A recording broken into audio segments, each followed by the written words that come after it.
하나님의 말씀 마태복음 5장 1절부터 보시겠습니다. 예수께서 무리를 보시고 산에 올라가 앉으시니 제자들이 나온지라 입을 열어 가르쳐 이르시되. 우리 오늘은 마태복음 5장이 율법과 선지 해석인데 5장서부터 7장까지를 묶어서 말씀으로 선지자임을 증거하는 우리 중제목으로 잡아놨습니다. 그리고 5장서부터 9장까지를 말씀과 권세로 선지자를 증거하는 거다, 이렇게 내용을 구분해놨고, 이것은 다시 5장서부터 16장 12절까지 그리스도의 선지직에 대한 이야기예요. 그러니까는 중보자이신 예수 그리스도는 3직을 가지고 계신데 그 3직 가운데 선지직에 대한 그 내용이 16장까지 소개가 되어집니다. 그리고 이제 오늘은 그 작은 제목으로 해가지고 율법과 선지 해석인데 오늘 다 못할 것 같아요. 그래서 12절까지 내용만 우리가 살펴봐야 되지 않을까, 이런 생각이 듭니다. 먼저 우리 그 5장 1절로 12절까지는 여호와께서 언약하신 복이 그리스도로 성취됨을 선포한다, 이렇게 증거가 됐습니다. 우리는 이 산상수훈이라고 흔히 말하고 있는 5장서부터 7장까지 내용은 얼마나 그 사람들, 우리 기독교인들뿐만 아니에요.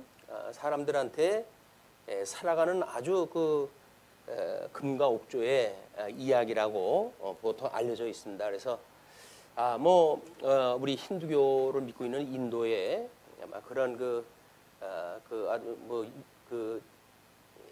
기독교인들이 선교사를 파송을 또 해가지고 그분한테 물어봤대요. 어떻게 하면 당신네 나라에 기독교를 보급할 수 있겠습니까? 그랬더니 당신들이 믿고 있는 산상수훈에 대한 것만 그대로 행하시오라고 이야기했다 하더래요. 할 수 없었겠죠. 그만큼 이것이 너무나 아주 중요한 윤리의 아주 그 소중한 근거로 제시되어지는 내용이기도 합니다. 근데 이것이 우리 이제 신약 성경에 대한 오해란 말이에요. 신약 성경이라고 하는 것은 구약에서 언약되어진 대로 메시아가 왔다라고 하는 것부터 시작이 되어지기 때문에 이 내용은 구약에서 언약되어진 내가 메시아야, 내가 그리스도야 라는 사실이 소개가 되어진 건데, 사람들은 5장에 이제 들어가기 시작을 하게 되면 예수님이 이렇게 가르쳤으니까 우리는 그렇게 살아야 하리라, 이런 생각이 드는 거예요. 이렇게 되면 우리 인간의 이제 오해가 만들어집니다. 그거는 우리 이스라엘 역사에서도 그대로 우리한테 예표를 보여줬던 사건이에요. 우리 모세가 이제 우리 모세 오경에 의할 것 같으면 아브라함에게 하나님께서 언약을 갖다 하시고, 이 아브라함의 언약했던 언약 자손들을 애굽에 내려가서 400년 동안이나 종로로 허기시잖아요. 이렇게 해가지고 이제 모형적인 겁니다. 이 모형적으로 해서 어떻게 하나님께서 약속하셨던 그 양대 언약은 이렇게 가나안 땅까지 들어가서 이제 이것이 이루어질 터인데, 이 선민국가에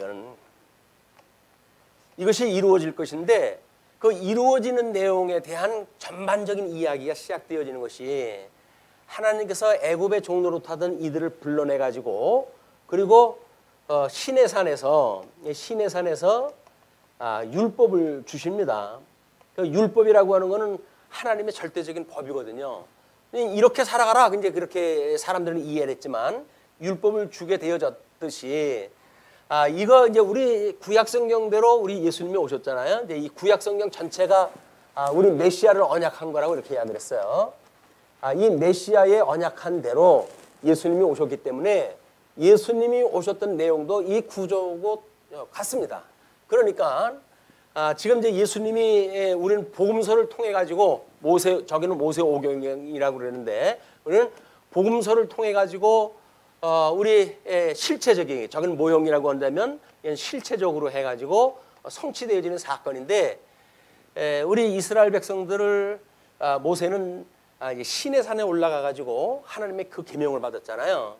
근데 우리 예수님은 당신 스스로 이제 산으로 올라가셔 가지고 백성들한테 이 법에 대한 걸 알려주시는 거예요.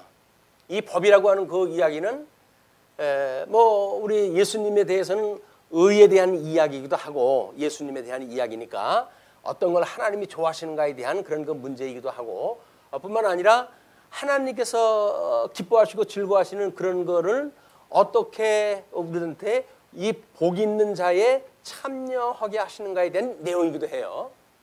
그렇기 때문에 지금 마태복음 5장에서 이야기하고 있는 이 복은 구약 성경에서 뿌리를 찾아야 됩니다. 근데 하나님께서 우리 아브라함한테 양대 언약을 주셨잖아요. 이 양대 언약이 복과 이 나라를 주셨는데 이렇게 애굽에 내려가 가지고 이걸 다 상실하게 되어진 거 아닙니까? 이게 모형적으로 보여준 거예요. 이거는 물론 우리 아담으로 하여금 이 양대 언약을 상실하고 그리고 에덴 동산에서부터 추방되어진 그래서 이 모든 것들을 상실되어졌음을 실체적으로 대전제를 갖다 한 거예요.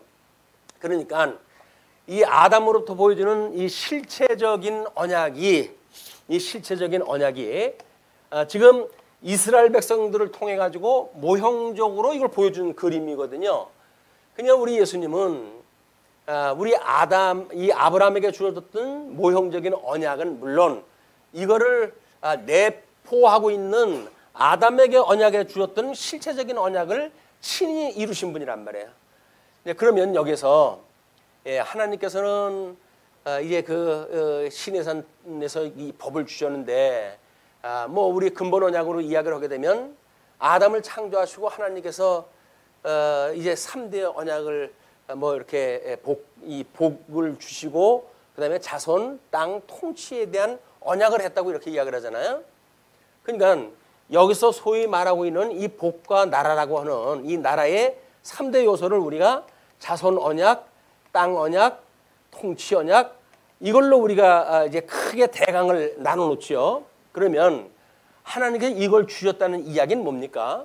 이걸 주신 것이 이게 법이에요. 법. 하나님께서 어떻게 하나님이 기뻐하시는 그런 언약을 하셨는가? 이걸 성부 하나님께서 하셨기 때문에 이걸 우리가 입법이라 이렇게 이야기를 하는 겁니다. 법을 세우신 거예요. 이 법에 의해 가지고 예수님이 오셔가지고 이제 저 모든 법을 갖다가 행하게 되거든요. 이걸 우리는 행법이다 이렇게 이야기를 하는 겁니다. 이 법을 행한다. 뭐 우리 일반 정치에서는 이걸 이제 행정이라고 이렇게 이야기도 하죠. 그러니까 이 행법을 하게 되어지게 되면 믿느냐 안 믿느냐에 따라 가지고 이제 성령이 오셔가지고 심판의 역사가 있게 되어지는데 결국은 사법에 의해 가지고 이 모든 것들이 판결이 되어지는 거예요. 그래서 영원한 심판이 이루어지는 것 이것이 하나님께서 가지고 계신 그림이에요. 전체. 그러니까 하나님께서 창세전에 이미 택자와 불택자를 예정을 하시고 그걸 우리가 이중 예정론이라고 이야기를 하잖아요. 그렇게 해주시고는 그 언약을 이 예정을 이루어 가시기 위한 섭리를 이렇게 해 가신단 말이에요. 그러면 사역을 통해 가지고 창조 사역을 통해 가지고는 아담을 지으시고 이렇게 주신 걸로 해 가지고 창조 사역이 되어졌는데 이제 에덴 동산에다가 이들을 이끌어 들여 가지고 이 에덴 동산으로부터 하여금 하나님께서 섭리 사역이 시작되었다. 이제 우리가 이렇게 구분했다 했어요. 그러니까는 요한계시록을 공부할 때 이 섭리 사역과 창조 사역이 왜 중요하냐면 이 아담에게 하나님께서 주셨던 만들었을 때 이들이 하나님께서 7날째까지 모든 걸 창조하시고 제7일에 안식하시니라 라고 했던 그 이전의 거는 하나님이 아담에게 주어졌던 근본적인 언약인 거예요. 이 근본적인 언약이라는 이야기는 섭리 사역에서 이렇게 섭리하실 때에 이렇게 추방을 갖다 하고 상실하고 그래 죄의 종로로 타게 하시다가 이거로부터 예수님을 보내주셔가지고 이걸 다시 회복할 걸 갖다 보여주는 큰 그림이기 때문에 지금 우리가 이 죄 아래 이들이 종로로 타게 되어졌다. 모든 걸 상실하게 되어졌다. 이걸로 해가지고 하나님께서 여기서 유기할 자와 그 다음에 선택자와 이거를 구분하시는 역사가 있게 되어지는 거예요.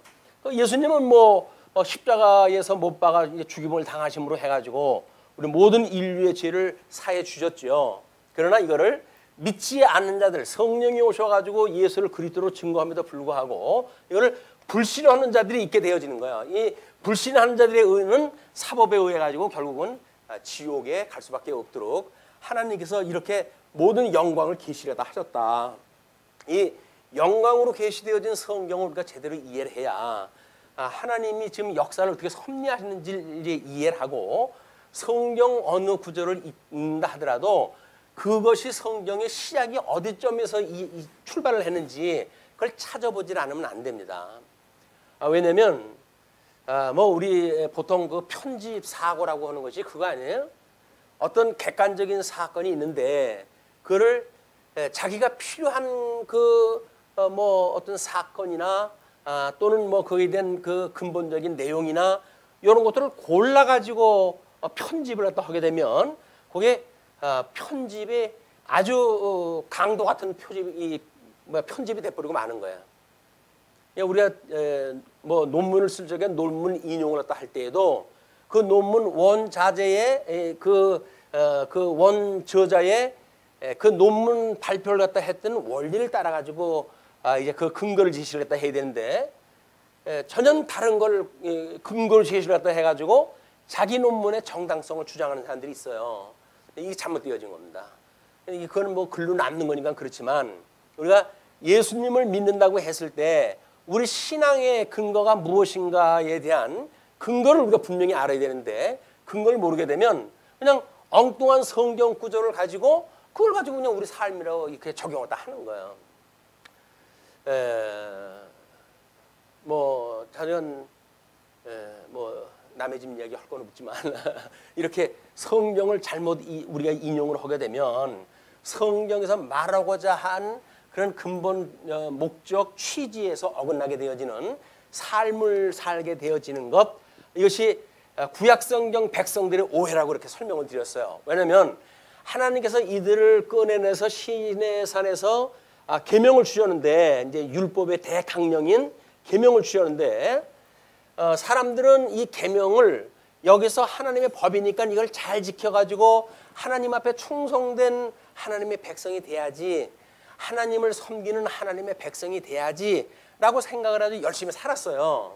근데 문제는 우리의 계명이라고 하는 그 이야기는 서문이 있고 그리고 이제 우리 대신 계명과 대인 계명으로 이게 나뉘어져 있거든요. 그러니까 우리 이 4계명까지를 우리가 대신 계명이라고 부르고 5계명서부터 10계명까지를 대인 계명이라고 이렇게 구분을 한단 말이에요. 그러면 이 내용만 우리가 지킨다고 하면 이건 내용이에요. 내용.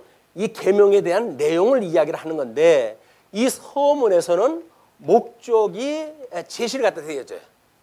목적이 뭐냐면 서문이 내가 열조와의 언약을 기억을 하고 애굽에서 종 노릇한 너희들을 불러낸 여호와야, 이걸 기억나게 하기 위해서 내가 계명을 준다. 이렇게 하나님께서는 십계명을 갖다 주신 거거든요. 사람들은 서문에 대한 관심이 없어요. 서문에 대한 관심이 없고 내용에만 관심이 있다 보니까 하나님의 내가 왜 이걸 줬는지를 알지, 내가 너를 애굽에서 불러낸 여호와야, 이걸 기억나게 하기 위해서 지금 하나님께서는 십계명을 줬거든요. 근데 이 사람들은 십계명을 지키는데 급급하다가 보니까 서문에서 이야기하고 있는 목적을 잊어버리는 거예요. 왜냐하면 이렇게 언약되어진 나라에서 살 때에도 여전히 하나님께서는 애굽에서 불러낸 여호와, 이걸 기억나게 하기 위한 것이 모든 선민국가의 가나안 땅에 들어가서 사는 사람들의 이 깨닫고 살아가야 될 이 덕목입니다. 그것이. 그래야 그분께서 우리를 불러냈어. 그냥 설사 우리가 잘못되어진다고 할지라도 주님께서는 죽었던 우리를 살리신 분인데 여기서 잠시 육체적인 소욕에 의해서 우리가 실수했다고 해서 하나님이 버리질 않지라고 믿는 것이 믿음이에요. 이거는 이신칭이라고 하는 그 이야기는 구원받을 때만 이신칭이가 아니라 전 삶에 이르기까지 우리의 신앙생활은 이신칭이라고는 믿음으로부터 출발되는 거예요. 우리 여기서 사는 삶도 우리가 뭐 이제 이 사람들을 가나안 7 족속을 다 내쫓지 않고 일부 남겨놓잖아요. 그걸 남겨놓으시면서 하는 이야기가 너희들이 내 말을 잘 듣는지 안 듣는지 내가 시험하려고 얘들을 남겨놓는다. 이렇게까지 이야기를 해요. 그 이야기는 여전히 이 가나안 7족속에 의해 가지고 시험을 당할 때에도 우리 하나님 애굽에서 불러내는 하나님이 아니십니까? 그러니 7 족속에도 우리에게 이런 방해받지 않고 하나님 나라를 누릴 수 있도록 주세요. 약속하신 대로 우리를 이루어 주세요. 라고 기도하며 사는 삶이란 말이에요. 이것이 예수 그리스도를 믿고 우리가 칭의함을 받고 우리 이제 하나님의 아들이 됐어요. 양자가 되어져 가지고 주님의 몸된 교회를 살아가는 거 아닙니까? 이 교회의 생활을 갖다 한단 말이에요. 그러면 그건 뭡니까?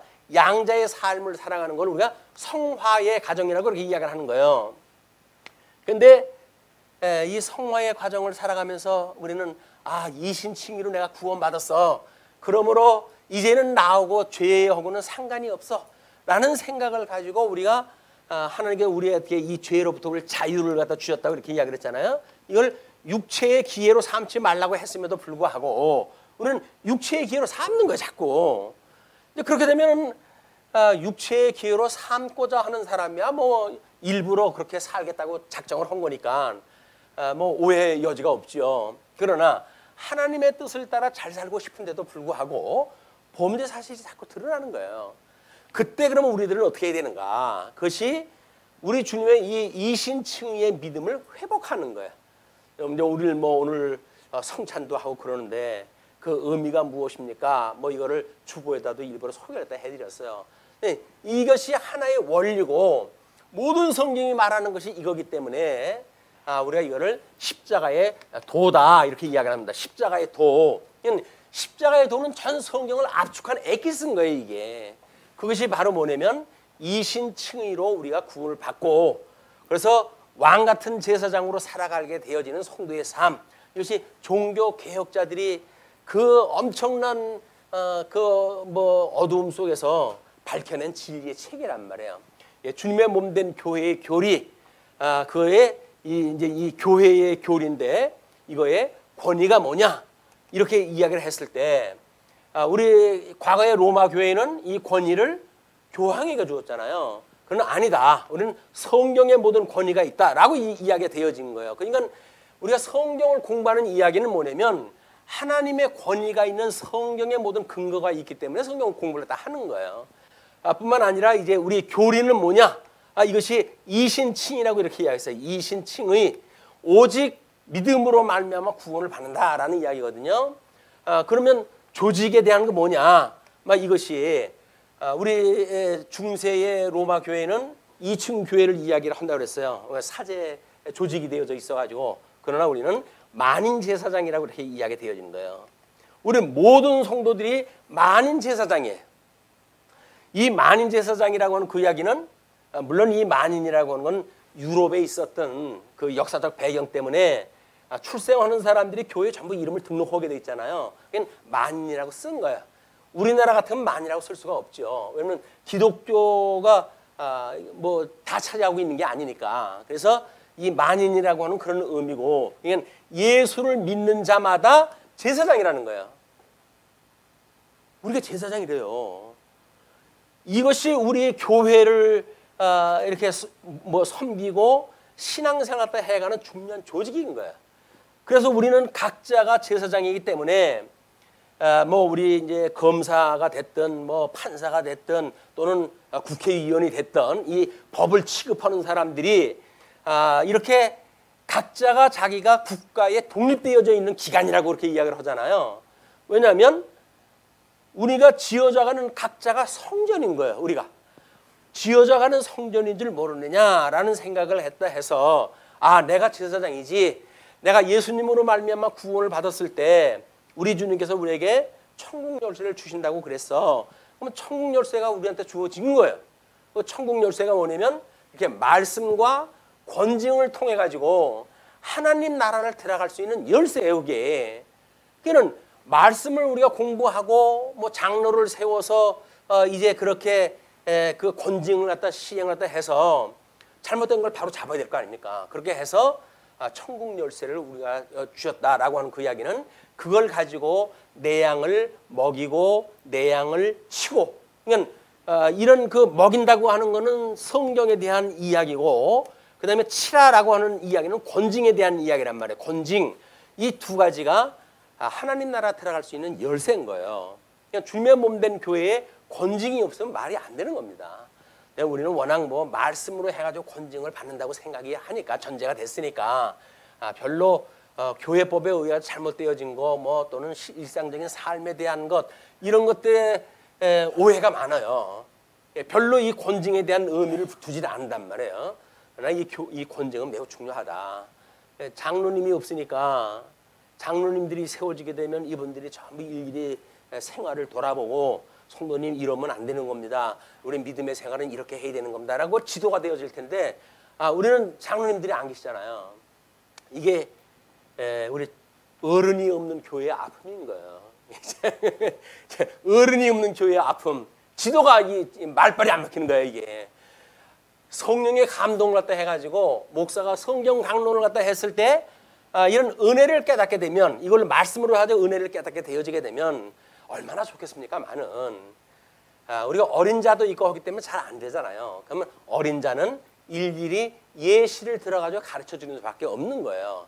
우리 교회 헌법은 이렇게 되어져 있답니다. 우리 노예 규칙은 이렇게 되어져 있답니다. 우리 교회 뭐 정관은 이렇게 약속되어졌죠. 공동회의 이번에 이렇게 약속을 했죠.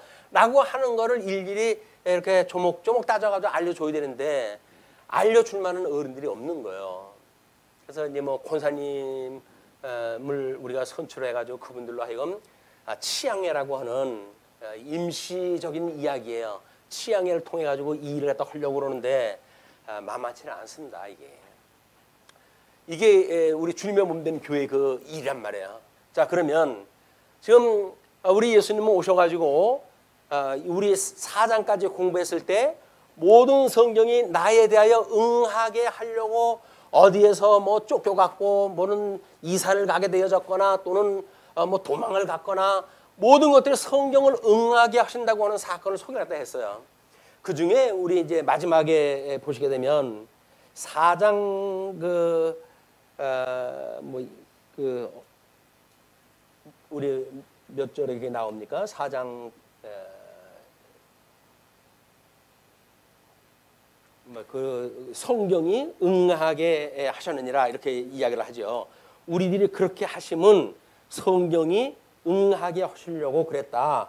그것이 하나님께서, 이 예수님께서 우리들한테 왜 구약 성경에 언약되어진 중보자, 이 중보자의 삼직을 가지고 있는 그리스도야 라고 하는 걸 소개하기 위해 가지고 성경대로 오신 분이라고 하는 걸 소개했다 했단 말이에요. 그러면 5장으로 넘어간다 할지라도 지금 예수님은 무슨 이야기를 하신다고요?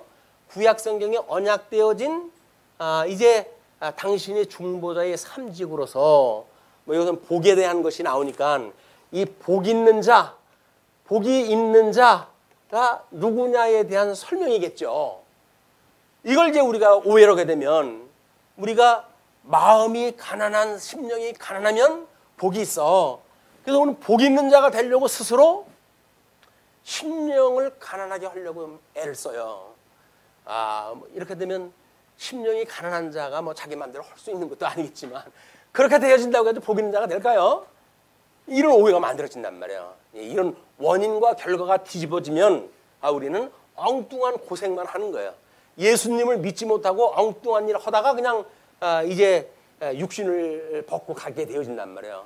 어떻게 우리가 신앙생활을 하는가에 대한 진면목이 여기서부터 시작이 되어지는 거니까, 우리 신명기 4장 26절로 31절을 보시게 되면, 내가 오늘날 천지를 불러 증거를 삼노니 너희가 요단을 건너가서 얻는 땅에서 속히 망할 것이라. 신명기 재교육을 하면서 초반부에 이런 소원을 말씀을 하셔요. 속히 망할 것이라. 너희가 거기서 너희 날이 길지 못하고 전멸될 것이니라. 여호와께서 너희를 열국 중에 흩으실 것이요, 여호와께서 너희를 쫓아보내실 그 열국 중에 너희의 남은 수가 많지 못할 것이며, 너희는 거기서 사람의 손으로 만든 바 보지도 못하며 듣지도 못하며 먹지도 못하며 냄새도 맡지 못하는 목석의 신들을 섬기리라. 그러나 내가 거기서 내 하나님 여호와를 구하게 되리니 만일 마음을 다하고 성품을 다하여 그를 구하면 만나리라. 이 모든 일이 내게 임하여 환난을 당하다가 끝날에 내가 내 하나님 여호와께로 돌아와서 그 말씀을 청종하리니 내 하나님 또 내 하나님 여호와께로 여호와는 자비하신 하나님이심이라. 그가 너를 버리지 아니하시며 너를 멸하지 아니하시며 내 열조에게 맹세하신 언약을 잊지 아니하시리라. 신명기의 4장 26절로 31절. 이제 이 마지막 자락에서 지금 재교육을 갖다 한 거 아닙니까? 이 재교육을 갖다 해가지고 아직은 가나안 땅 건너가기도 전인데 건너가다 너희들 금방 망한다는 이야기예요. 너희들 불순종한다는 거야. 그걸 우리가 끊임없이 유수와 회복이라고 하는 관계를 가지고 우리 역사서를 확인하다 해갔잖아요. 그런 그 내용이기 때문에 우리는 하나님께서 모세오경으로 해가지고 재교육을 시켜가지고 요단강을 건너간 이런 그 백성들을 우리 주보에 그 핑크빛 글자 사각 박스 2개의 성경 구절을 제가 소개를 해드렸고, 그 밑에 보게 되면 팔복에 대한 성경신학적 의미 분석이라고 하는 거 위에 빨간 박스가 있죠. 그게 마태복음 22장 14절이에요. 청함을 받은 자는 많되 택함을 입은 자는 적으니라 라고 이야기를 했다 했어요. 그러니까는 청함을 받았다고 하는 그 이야기는 약속한 땅으로 청함을 받았어요. 초청이 됐어요. 그래서 뭐 이스라엘 백성은 1000만인이 뭐 이렇게 이야기를 하지 않습니까? 그러나 이들이 북쪽 이스라엘 10지파가 다 망해버리고 남쪽 유다도 다 망해가지고 몇 명만 포로로 끌려가게 되어지는 이런 신세가 되지 않습니까? 그러나 우리 이제 선지자들을 보내가지고 하나님께서 너희를 이렇게 신명기에서 약속한 대로 지금 이 지경이 된 거야. 그러나 주님께서 너희들이 마음을 다하고 정성을 다하여 돌아온다고 한다면 하나님이 너희의 하나님이 되어지고 그 다음에 너희는 하나님의 백성이 될 것이라고 약속을 했으니 백성들아 돌아가자라고 이야기를 했단 말이에요. 그 이야기한 것이 뭐예요? 이 말씀을 듣고 회복의 말씀을 듣고 돌아간 자. 그게 소위 말하고 있는 여기서 청함을 받은 자고 택함을 입은 자예요. 택함을 입은 자. 그러니까 우리는 예수님을 믿고 의롭다고 칭함을 받았다고 자랑하고 살 줄 몰라요. 그러나 택함을 받은 자는 적습니다.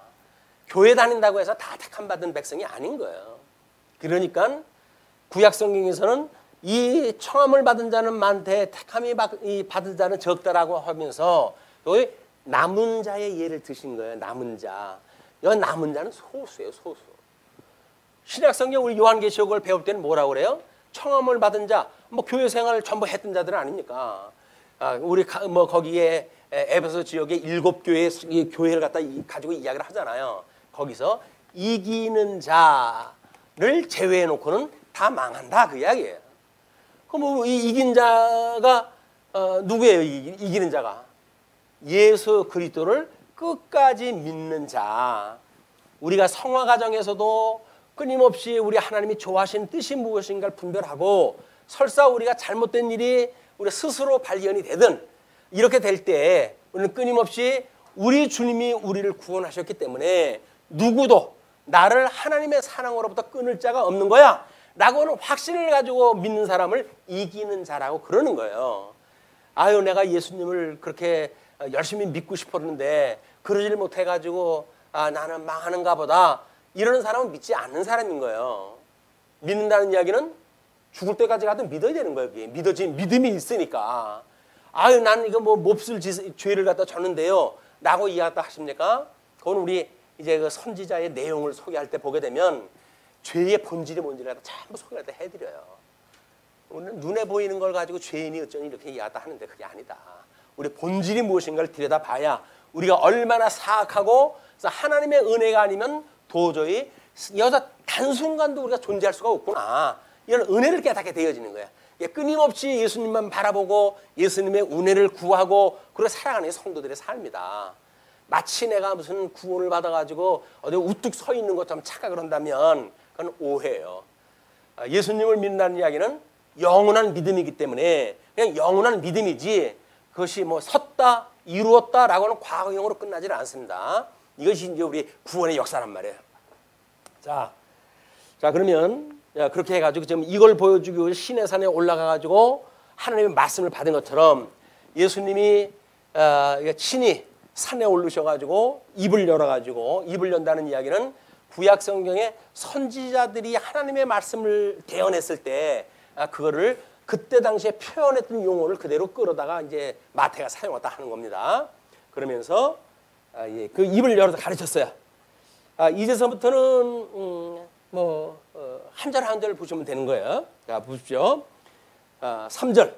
심령이 가난한 자는 복이 있나니 천국이 그들의 것이며 이걸 문법적으로 어떻게 이해를 갖다 해야 성경이 말하고자 하는 걸 그대로 우리 이해를 갖다 할 수가 있을까? 그를 우리 새 성경이라든지 이런 번역을 보게 되면 짧은 문장으로 이걸 번역을 갖다 해놨어요. 그게 우리 새번역 5장 3절에 이렇게 이야기를 했어요. 마음이 가난한 사람은 복이 있다. 그리고 한 문장이 끝난 거예요. 그리고 그 뒤에 하늘나라가 그들의 것이다. 이게 두 번째 문장이에요. 이거를 우리 개역성경에서는 두 개를 붙여가지고 해석을 한 거거든요. 그래서 여기서 심령이 가난한 복이 있나니 라고 이야기하다 하는데 복이 있다 라고 자르고 그 다음에 천국이 그들의 것이다 라고 두 개를 나눠 보게 되면 무슨 뜻인지 감이 와요 이게. 근데 이걸 어떻게 문법적으로 해석을 하기를 복이 있으니 천국이 그들의 것임이라고 그랬으니까 심령이 가난한 자는 누구일까? 이걸 이제 우리가 봐야 되는 거예요. 심령이 가난한 자를. 그러니까 우리는 예수님이 중보자의 삼직을 가지고 이 땅에 오셨다는 이야기는 끊임없이 비하의 신분과 승기의 신분을 가지고 계신 분이라고 그러지 않았어요. 그러니까 비하의 신분을 가진 예수님께서 하나님과 동등됨을 취하지 아니하시고 인간의 모습을 입고 이 땅에 오셨다라고 한 것이 한없는 심령의 가난한 그 상태란 말이에요. 그걸 사람들이 무슨 자기가 밥 좀 굶었다고 해가지고 그것이 가난한 삶입니까? 심령이 애를 쓰고 금식을 며칠씩 해가지고 앓는 소리 한다고 해가지고 심령이 가난한 게 아니잖아요. 그게 아니라 여기서는 지금 예수님이 내가 저 상실한 복을 회복하러 온 그리스도야. 그걸 대전제로 하는 거예요. 그리스도야. 그러니까 지금부터 저기 상실했던 복을 회복한 그 주체자가 누구인지 내가 너희한테 알려줄게. 그러니까 지금 복 있는 자를 예수님 스스로가 내가 복 있는 자야. 우리 너희들 조상 아담은 그 복을 상실해가지고 저주 가운데 살아갔지만 나는 복 있는 자이기 때문에 나에게 오는 자는 복에 참여할 수가 있는 거야. 그런 거 이야기예요. 어떤 사람은 예수 믿으니까 자기 예수라고 이렇게 이야기하다 하는데 우리는 복을 예수님의 복에 참여가 되어지니까 우리가 예수님 되는 건 아니에요. 그냥 예수님의 복에 참여가 되어지는 거예요. 그래 거기에 은혜의 감동이 있는 겁니다. 예수를 믿고 예수님하고 한 몸이 되어졌다고 해서 자기 예수라고 그러면 은혜가 더 이상 없어요. 그냥 하나님 나라의 백성으로 주님의 몸된 교회로 우리 예수 그리스도의 거처하시는 주님의 몸된 교회에 우리가 참여가 되어졌기 때문에 끊임없이 은혜의 감동을 가지고 살아갈 수가 있는 거예요. 식은 소리 해가지고 난 예수하고 한 몸이니까 이제 내가 예수님이나 다 같지 이런 이야기 하면 안 되는 겁니다. 이거는 아주 이단들이 하는 이야기들이에요. 자기가 뭐나 된 것처럼 이야기했다 하는 매우 잘못되어져 있는 이제 설명 방법입니다. 성경에서 오직 복이 있는 자는 예수님 한 분뿐이에요. 그러니까 그 심령한 자가 복이 있다고 그랬는데 심령이 가난하다 하라고 하는 그 이야기는 과연 구약 성경에서 뭐라고 이야기했을까? 여기에 선지자들이 지금 우리 신명기의 내용을 이걸 소개해 드렸어요. 너희들이 이제 돌아오게 되면 너희들 내 말을 어겨가지고 다 이제 포로로 끌려갔는데 이게 그 언약의 하나님의 말씀을 기억을 하고 돌아오게 되면 회복에 참여가 되어질 거야. 요 두 가지가 예수 그리스도의 죽으심과 부활이라고 이야기를 했어요. 구약 성경에서 보여줬던 이 이야기는 바로 예수 그리스도의 죽으심과 부활에 대한 역사적 설명이었다. 우리가 이야기가 됐으니까 선지자들의 이야기한 내용들이 이 두 가지 압축을 시킨다고 한다면, 그래서 거기에 뭐 이제 사각박스 안에 복잡한 그런 뭐 구약 성경 개론까지도 이제 그 내용을 써드리고 그랬는데 읽지 않으실 거라고 저는 굳게 믿어요. 언제 이걸 믿습니까? 공사 다망하신 여러분께서. 할 일 없는 제가 이렇게 메모라다 해드린 거고, 그리고 만약에 이제 좀 시간이 남으시면 참고라도 하시면 천만다행이고, 만약에 시간이 없으면 그냥 지나가셔도 돼요. 왜? 오늘 아래 그림으로 해가지고 그 대강에 대한 걸 소개해드릴 거거든요.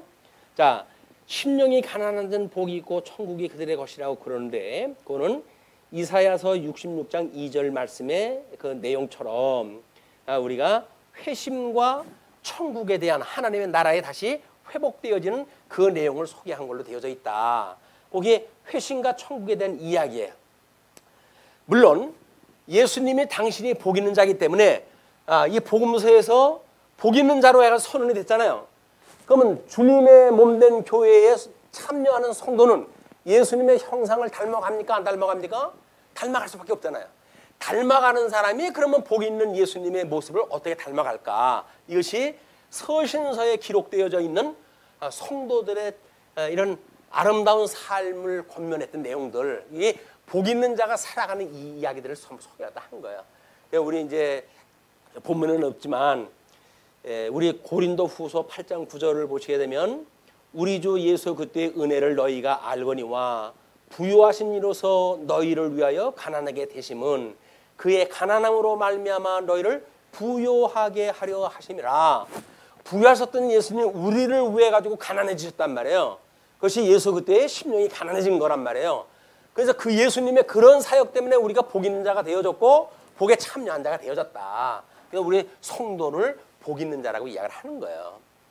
복이 있는 자, 그거는 구약성경에 언약되어진 이 복 있는 자가 아니라 복 있는 자 예수 그리스도에 참여되어진 자, 그거를 우리가 예수 그리스도의 복을 누리는 자로 소개가 되어지는 겁니다. 자, 4절, 애통하는 자는 복이 있나니 그들이 위로를 받을 것이미요. 이렇게 됐어요. 자, 그러면 팔복에 대한 성경신학적 의미 분석에 도표해 보게 되면 그 애통하는 자와 복이 있다. 그죠? 이제 세번역으로 이야기를 하면 애통하는 자는 복이 있다. 그리고 그들이 위로를 받는다. 이렇게 설명이 되어 있단 말이에요. 4절에 그렇게 되어 있어요. 슬퍼하는 사람은 복이 있다. 그리고 하나님이 그들을 위로할 거다. 이렇게 설계가 되어져 있어요. 그 이야기는 회개와 위로에 대한 이야기예요. 그래서 이사야서 그 61장 1절 말씀을 인용을 했는데, 그 말씀대로 이스라엘 백성들이 지금 유수되어졌던 사람들이 다시 회복이 되어져서 위로받을 것을 소개가 되어져 있다. 그걸 만약에 우리 예수님이 그런 복 있는 자에게 참여되어진 우리들에게는 어떻게 되어질까라고 하는 것이 야고보서 4장 8절로부터 10절 보시게 되면 이런 내용으로 되어져 있습니다. 슬퍼하며 애통하며 울지어다. 너희 웃음을 애통으로 너희 즐거움을 근심으로 바꿀지어다. 주 앞에서 낮추라. 그리하면 주께서 너희를 높이시리라. 우리 성령의 열매의 이런 겸손함 뭐 이런 것들은 복 있는 자가 우리에게 은혜의 선물로 주시는 거예요. 우리는 사람이 못돼가지고 교만하다고 그러는데 원래 사람은 교만한 거예요. 잘난 척하기 좋아하고. 그런데 주님의 은혜를 우리가 잊게 되어지게 되면 주님으로 하여금 우리가 겸손케 해서 우리 하나님의 우리를 그 높이시는 위로를 받게 되어진다. 이걸 이제 야고보서에서는 그렇게 소개가 되어진 겁니다. 어떻게 위로할 것인가, 우리가 어떻게 위로받을 것인가, 우리 주님께서 위로할 해주셔요. 우리는 우리가 스스로 위로를 받겠다고 그러는데 그거 소용이 없어요. 우리는 다만 하나님 앞에 애통하는 일이 있으면, 슬픈 일이 있으면 그냥 슬퍼하면 돼요. 왜? 예수님 믿는 일로 해가지고 애통할 일이 있습니까? 애통하시면 되는 거예요, 그냥. 그러면 어떻게 하신다고요? 주님께서 위로하다 해주신다니까요. 근데 우리가 스스로 뭔가 위로를 받고 스스로 뭔가 개척을 했다 하고 이렇게 하려고 그러는데, 그것이 예수 그리스도의 은혜로 말미암아 구원받았다고 하는 이 논리를 잊어버리고 있는 상태란 말이야. 그거를 우리가 기억하고 있는 한 우리는 아프면 그냥 아프다고 그러는 거야. 하나님 앞에. 하나님 저 이거 너무 아파요 라고 이야기를 하는 거야.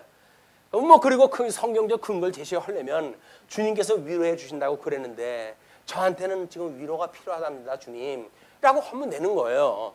그럼 주님께서 위로를 해 주시는 거야. 내가 스스로 성경 구절 찾아가지고 나는 위로받아야 되지 라고 해가지고 위로가 되어지는 문제가 아니에요. 이게 주님께서 은혜의 선물로 주셔야 되는 거 위로를. 근데 그거를 어떻게든지 내가 위로를 받겠다 해가지고 보상 심리를 채우기 위한 우리 인간적인 방법을 쓴다고 한다면 아무런 의미가 없어요. 그럼 뭐 설사 그것이 위로가 하늘에게 주셨는데도 불구하고 우리는 어떻게 착각을 할까요? 봐, 내가 그렇게 하니까 되잖아 라고 이야기해서 여전히 자기 자랑하지 주님한테 영광 돌릴 사람 아무도 없습니다. 이덕성이도 마찬가지예요. 그래서 하나님께서 해가시는 걸 인정하지 않는 자들은 자기를 자랑할 수밖에 없어요. 세상에 자기가 제일 높아. 그걸 스스로 높인다고 해서 자고하다. 그러니까 자고하다. 스스로 자기를 높여가지고 얼마나 교만한지 하나님 자리에 올라가가지고 있으니까 그냥 모든 사람을 자기 바라다 놓고 너는 이렇고 너는 이렇고 해가지고 심판을 누가 한다고요? 주님께서 하시는 거예요. 그럼 우리는 뭐라 그래요? 내가 심판자야. 내가 판단 다 해야 돼. 너 그렇게 살면 안 돼. 어떡하라고 그럼. 너는 어떻게 사는데? 라고 이야기하면 할 얘기도 없어요. 지나 나나 도끼는 객기냐. 그런데 무슨 대단히 삶을 잘 사는 것처럼 이렇게 생각이 드니까 신앙생활이 힘들어요. 그냥 내가 내 안을 봐가지고 난 말할 수 없는 죄인이야. 이걸 깨닫고 주님께서 위로를 갖다 해주시면 그것처럼 편한 게 없는데 나는 흠이 안 보여. 그러니까 그게 어디로 보여요? 정말 바깥으로 보이는 거예요. 근데 우리 뭐 이야기하지만 바깥으로 손가락을 하나 우리가 내 보이는 순간 나머지 손가락은 누굴 향하고 있다고요? 나를 향하는 거예요. 그게 저 꼴이 네 꼴이다. 저 꼴이 네 꼴이다. 하나님께 그걸 보여주시는데 우리는 이 눈에 들보가 들어져 있잖아요. 근데 티가 상대방에 있다고 해야죠. 그걸 자꾸 뭐라고 그러는 거야. 아니 자기 눈에 들보 볼 생각을 갖다 해야지. 상대방에 티 들은 걸 갖다 왜 봅니까 그거를. 자기 눈에 들보가 있는 걸 모르니까. 하나님의 은혜를 깨달아야 내가 나는 어쩔 수 없는 이 죄 아래 죄인이야 라고 하는 걸 깨닫게 되어지는 거예요. 예수님을 믿었기 때문에 나는 의로운 사람이야 라고 주장하진 않고 나는 예수님으로 말미암아 구원을 받았음에도 불구하고 아직도 연약해가지고 육체의 소욕에 빠질 수밖에 없어. 우리 하나님의 은혜로 붙들어 주시지 않으면 나는 아무것도 할 수가 없어 라고는 자기의 의지를 부정을 갖다 해야 되는 거예요. 그게 자기 부정입니다. 자기 부정으로 하면 주님께서 위로해 주신다 그러는데 그거만큼 고마운 게 어딨어요. 내가 못하는 거 주님께서 해주신다는데. 그래서 예수 믿는 거 아닙니까? 그게 예수 믿는 맛 아니에요? 나는 할 수 없는데 주님께서 해주신다고 하는 게 예수 믿는 맛이지. 예수 믿는다고 해서 내가 다 그걸 갖다 하게 되면 예수님 믿을 필요 뭐 있어요? 지가 하면 되지? 소용이 없어요. 그냥 예수님 믿으라는 거야. 너는 아무것도 할 수 없어. 내가 할게. 내가 할 테니까 내가 했다는 걸 네가 믿기만 하면 돼. 그 이야기예요. 예수님 팔복을 믿기만 하면 되는 거예요. 이제 위로 받아요. 4절까지. 자, 온유한 자는 복이 있나니 그들이 땅을 기업으로 받을 것이며 마찬가지입니다. 온유한 사람은 복이 있다. 그들이 땅을 차지한다. 그 이야기예요. 뭐 복부인들이 그러면 요즘은 마음이 온유해가지고 땅덩어리 많이 차지합니까? 이런 오해가 만들어진 거예요. 이걸 실질적인 삶 속에 적용을 딱 하기를 땅 준단다 야. 우리 주님께 땅 준단다. 어떻게 하면 준대? 마음이 온유하면 준다네. 그래? 그러면 온유해야 되겠네. 그래가지고 사람들한테 안녕하세요. 사랑합니다. 라고 이야기해가지고 온유합니까? 그 속에 죄가 드글드글 끓고 있는데 무슨 온유예요 온유는. 내가 날 봐도 속이 시꺼먼 도둑놈으로 해서 가득 찼는데 뭘 온유한 마음이 있어요. 다른 사람 보기에 뭐 조금 성질을 건드려 놓으면 그냥 뾰족하게 나오는 것이 우리 심보인데 거기에 무슨 온유한 마음이 있어가지고 세상 사람 다 그렇죠 뭐. 나하고 이해관계가 없을 때까지는 나도 그렇게 이야기하는다. 나하고 이해관계 없을 때는 우리 다 그렇게 이야기를 해요. 그렇죠 뭐 세상 사는 거 다 그렇죠 뭐 그냥 그렇게 사는 거죠 뭐 이야기를 해요. 나한테 불이익을 갖다 주고 목사가 그럴 수가 있어요? 라고 이야기를 해가지고 한번 이야기 갖다 해보십시오. 마음이 온유하다고요? 당장 얼굴이 붉어지면서 튀어나올 거예요. 내가 어땠다고 그렇게 나올 거 아닙니까? 온유한 거 없어요. 성령의 열매이기 때문에 하나님께서 그때 당시 온유한 마음을 주셨을 때만 온유한 거예요. 그러니까 주님께서 주셨을 때가 이게 그것이 하나님의 기업을 우리가 차지하게 되어지니까 신령한 땅을 우리한테 누린다는 이야기지. 세상에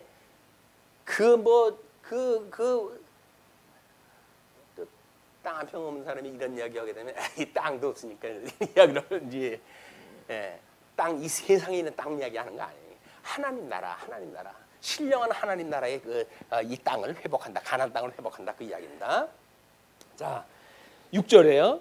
6절은 의에 줄이고 목마른 자는 복이 있나니 그들이 배부를 것이며, 그를 세 번역은 이렇게 이야기했어요. 의에 줄이고 목마른 사람은 복이 있다. 그리고 그들은 배부를 것이다. 그러니까 이 의에 줄인다는 이야기는 뭐예요? 의는 하나님이 기준이라고 그랬잖아요. 하나님이 기준이기 때문에 그 의에 줄이고 목마르다는 이야기는 끊임없이 나는 불의해 라고 하는 것이 이제 들어와야 돼요. 나는 불의해. 그래서 주님 저하니까 잘못한 죄인이에요 라고 말했을 때, 그래 내가 너한테 다시 돌아온다고 아무 조건 없이 돌아온다고 약속했지, 그것만 믿으면 네가 돌아오는 거야 라고 믿었을 때 우리는 감사합니다 그럴 거 아닙니까?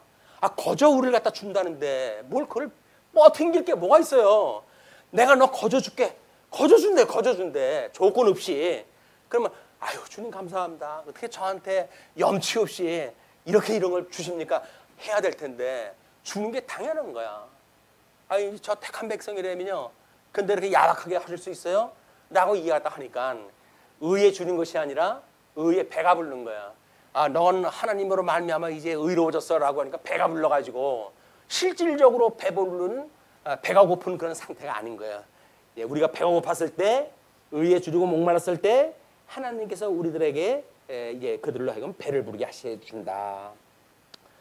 우리 그 6절에 대한 이야기는 베드로전서 3장 14절에 그러나 의를 위하여 고난을 받으면 복 있는 자니 그들이 두려워하는 것을 두려워하지 말며 근심하지 말고, 이건 두려워하는 여러 가지 이런 그 조건이 있는데 그런 것들을 오히려 염려하지 마라. 오히려 고난을 받기엔 너희들이 복 있는 자다 그 이야기야. 예수님을 위하여 고난을 받는 자, 복음을 인하여 고난을 받는 자 다 복 있는 자입니다. 그렇다고 일부러 고난을 자처하고 그러는 건 하나님의 가짜를 전부 분별해내셔요. 자, 그 다음에 7절입니다. 긍휼히 여기는 자는 복이 있나니 그들이 긍휼히 여김을 받을 것이며, 그 7절도 마찬가지예요. 그래서 우리 그 로마서 9장 15절 보게 되면 모세에게 이르시되 내가 긍휼히 여길 자를 긍휼히 여기고 불쌍히 여길 자를 불쌍히 여기리라 하셨느니라. 그래서 그런 우리 불쌍히 긍휼히 여김을 받는 은혜에 우리 참여했으면 좋겠습니다. 다음에 마음이 청결한 자는 복이 있나니 그들이 하나님을 볼 것이며 라고 하는 그 이야기도 마찬가지예요. 로마서 15장 21절 기록된 바 주의 소식을 받지 못한 자들이 볼 것이요 듣지 못한 자들이 깨달으리라 함과 같으니라. 그래서 우리 마음이 청결한 자에게 은혜를 깨닫게 하시는 그 은혜를 참여하게 되어집니다. 그 다음에 화평케 하는 자는 복이 있나니 그들이 하나님의 아들이라 일컬음을 받을 것이다 라고 나와져 있는데, 그것도 물론 선지자의 이야기들을 다 인용하다 하는 건데요. 로마서 1장 4절을 보시게 되면 성결의 영으로는 죽은 자들 가운데서 부활하사 능력으로 하나님의 아들로 선포되셨으니 곧 우리 주 예수 그리스도시라. 이제 화평케 하시는 예수 그리스도의 사역이라고 이렇게 이야기했어요. 통시적으로 해가지고는 이 아브라함과 다윗에서는 예수 그리스도로 오셨지만 성결의 영으로는 죽었다가 부활하심으로 해서 하나님의 아들로 인정되어졌다. 그런 그 이야기예요. 그 다음에 이제 10절 의를 위하여 박해를 받는 자는 복이 있나니 천국이 그들의 것입니다 라고 나와져 있습니다. 그것도 마찬가지로 로마서 4장 11절 그가 할례의 표를 받은 것은 무할례 시에 믿음으로 된 의를 인친 것이니 이는 무할례자로서 믿는 모든 자의 조상이 되어 그들도 의로 여기심을 얻게 하려 하심이라. 우리 머리 대신 아브라함이 어떻게 그 의를 받았는지, 그를 언약 백성들은 어떻게 참여하게 되어지는지 그걸 예로 드는 거예요. 그다음에 11절입니다. 나로 말미암아 너희를 욕하고 박해하고 거짓으로 너희를 거슬려 모든 악한 말을 할 때에는 너희에게 복이 있나니 여기는 너희가 돼요. 이제 앞에까지는 전부 저희라고 이야기를 했어요. 뭐 어떤 직접적인 번역을 또 한다면 그것이라든지 이렇게도 이야기 되죠. 그들을 뭐 이렇게 또 번역이 되어지는데 그 이야기는 여기서 선민국가의 십자가에 못 박아 죽으실 그리스도 이분에 대한 것이 그냥 복 있는 자로 오게 되어지는 거예요. 그러니까 여기서 복 있다고 하는 건 여기에서 회복되어지도록 역사하시는 일이 복을 누리게 하는 자다. 그런 그 이야기입니다. 자, 그리고 11절에 그런 그 이야기는 고린도 후서 1장 4절 우리의 모든 환난 중에서 우리를 위로하사 우리로 하여금 하나님께 받는 위로로서 모든 환난 중에 있는 자들을 능히 위로하게 하시는 이시다. 우리 주님의 이름을 인하여 환난을 받는 자들, 이건 오히려 예수 그리스도의 고난에 참여함으로 우리가 은혜를 누리게 되어지는 일이다. 예수 믿어서 손해볼 일 아무것도 없어요. 여기서 말하고 있는 부정적인 요소가 반전이 되어지는데 뭐예요? 그게 복 있는 자이기 때문에 주님께 주신다는 거예요. 우리한테 슬퍼하게 되면 위로 주신다는 거예요. 다 보상을 해주신다고. 그러니까 아픈 뒤에는 위로를 갖다 해주신다.